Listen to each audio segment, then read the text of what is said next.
नमस्ते दोस्तों, एक बार फिर आपका स्वागत है मेरे चैनल पर।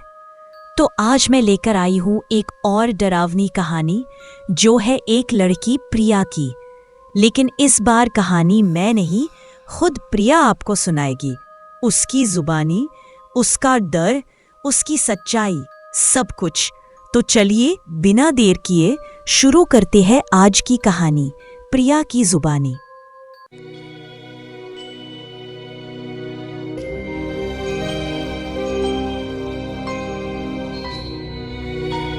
नमस्ते दोस्तों, मैं हूँ प्रिया और आज मैं लेकर आई हूँ एक ऐसी कहानी जो मेरी जिंदगी की सबसे डरावनी रात बन गई।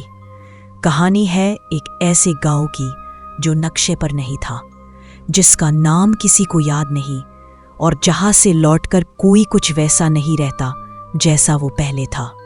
ये बात है पिछले साल की। मैं और मेरे 3 दोस्त नील, समृद्धि और अर्जुन एक रोड ट्रिप पर निकले थे। हमारा प्लान था पहाड़ों की तरफ जाने का, एक हिडन झील के पास कैंपिंग करने का। सब कुछ प्लान के मुताबिक चल रहा था, लेकिन फिर हमसे एक गलती हो गई। जीपीएस सिग्नल चला गया।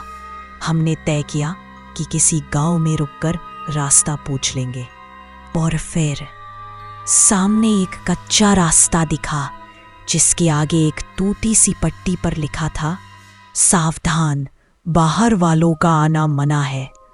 हमने सोचा कोई मजाक होगा, और बस उस मोड़ ने हमारी जिंदगी बदल दी। करीब आधे घंटे बाद हम एक छोटे से गांव में पहुंचे।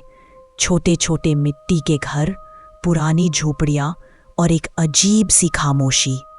ना कोई बच्चा, ना कोई आदमी, बस एक बूढ़ी औरत जो कुएं के पास बैठी थी। उसने हमारी तरफ देखा और मुस्कुराई, लेकिन उसकी आंखों में कुछ अजीब था। नील ने पूछा, मैम, यहाँ कोई होटल या गेस्ट हाउस मिलेगा क्या? उसने बिना पलक झपकाए कहा, मेहमानों के लिए तो हर घर खुला है, पर याद रखना, सूरज डूबने से पहले किसी को बाहर नहीं रहना चाहिए। हमने सोचा ओल्ड विलेज टाइप सुपरस्टिशन होगी। हम पास के एक घर में रुक गए। शाम होते होते माहौल और भी अजीब हो गया। पंछी अचानक उड़ने लगे, जानवर चुपचाप किसी कोने में छिप गए, और जैसे ही अंधेरा हुआ पूरा गांव बंद हो गया। दरवाजे खड़के, खिड़कियां बंद हुई और बाहर एक गूंजती हुई आवाज सुनाई दी, जैसे कोई बहुत पुरानी लोरी गा रहा हो, पर उल्टे शब्दों में, ना सुज्जा, ना सुज्जा, नींद तुझे ले जाएगी। हम सब डर कर घर में ही रुक गए। लेकिन रात को समृद्धि गायब थी। हम तीनों ने पूरी झोपड़ी छान मारी, कुछ नहीं मिला। फिर अर्जुन ने देखा, फर्श पर मिट्टी में खींचने के नाखूनों के निशान थे, जैसे किसी को घसीटा गया हो। नील ने कहा, मुझे लग रहा है हमें यहां से निकल जाना चाहिए। लेकिन जैसे ही उसने दरवाजा खोला, बाहर कोहरा था, इतना घना कि हमें अपने हाथ भी नहीं दिख रहे थे। और फिर उस कोहरे में एक परछाई उभरी, एक लंबी झुकी हुई आकृति जिसकी गर्दन सीधी नहीं थी और जो उल्टे पांव चल रही थी। हम भागते हुए गांव के मंदिर की तरफ गए। वो इकलौती जगह थी जहां हल्की रोशनी थी। वहां हमें वो बूढ़ी औरत फिर दिखी। इस बार उसकी आंखें पूरी सफेद थी। उसने कहा, तुमने सूरज के बाद बाहर निकलने का नियम तोड़ा है। अब गांव तुम्हारा हिस्सा मांगेगा। मैं चिल्लाई, हमें छोड़ दो, हम बस रास्ता पूछते आए थे। वो बोली, हर 100 साल में एक बार गांव जागता है और हर बार उसे किसी की जरूरत होती है।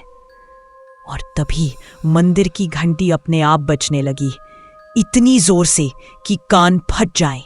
जब हम होश में आए, हम अपनी कार में थे, सड़क पर दिन की रोशनी में। समृद्धि कहीं नहीं थी, ना कोई गांव, ना कोई बूढ़ी औरत। पीछे देखा तो वो कच्चा रास्ता भी गायब था। हम तीनों वापस लौटे। कभी उस ट्रिप का किसी से जिक्र नहीं किया, लेकिन आज भी जब मैं गूगल मैप्स खोलती हूँ, मुझे ब्लर पैच दिखता है उस जगह पर जहां वो गांव था।